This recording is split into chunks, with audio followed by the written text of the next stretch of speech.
সারা ভারত গণতান্ত্রিক নারী সমিতি 40তম প্রতিষ্ঠা দিবস উপলক্ষে বাধারঘাট চমুনিতে অনুষ্ঠিত হলো পতাকা উত্তোলন প্রতিবাদ কর্মসূচি।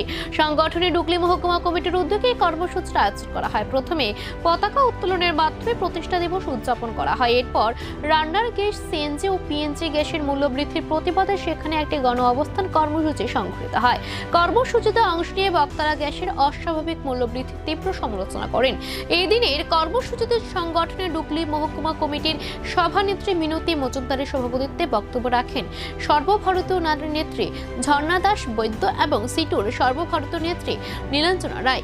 বক্তারা দাবি করেন অবিলম্বে রান্নার গ্যাস, সিএনজি ও পিএনজি গ্যাসের বর্ধিত মূল্য প্রত্যাহার করতে হবে, নচেত আগামী দিনে বৃহত্তর আন্দোলনে নামার হুঁশিয়ারি দেন তারা। কেরালা যেমন প্রতিবাদ করেছে কেরালার সরকার, কেরালার বাম গণতান্ত্রিক সরকার বলেছেন না, আমরা পারবো না এই মূল্য বৃদ্ধি করতে, আমাদের যা ক্ষমতা আছে তার মধ্যে দাঁড়িয়েই আমরা নির্ধারণ করব, আমাদের রাজ্য সরকার, রাজ্য মন্ত্রিসভা নির্ধারণ করবে রাজ্যে গ্যাসের দাম কি হবে।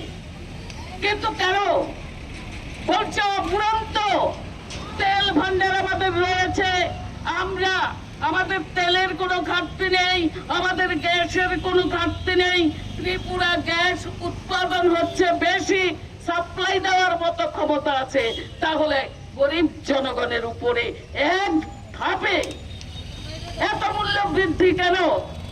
আজকে রান্নাঘর বন্ধ হয়ে যাচ্ছে, এখানে কে সিপিএম করে, কে নারী সমিতি করে, কে নারী মোর্চা করে, তাদের তো ছাড় দেওয়া হবে কিনা, তাদের মন্ত্রীরা তাদের ডেকে নিয়ে বলেছেন কিনা জানি না যে তোমাদের এই মূল্য দিতে হবে না।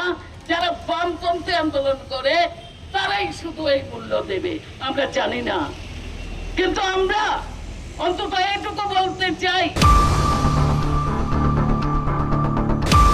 फेमिली जाति ओ रिकवरी खायनायनि बागै प्रब्लेम यानातै बनो वासौयनो जों बरनो इन्सुरेन्स बो क्रेडिट इन्सुरेन्स खायरजा जे बेनिफिशियरी थै थांखा हांके कोनो कारणे एक्सिडेंट होय थै थांखा हांके बो ऑटोमेटिकली रिकवर होय थानाय अमाहायके जों खायखा ने बनि साराबो जों खतों जोंनि ट्रेडिशनल ड्रेसेस नो जों प्रमोट खायनायनि बागै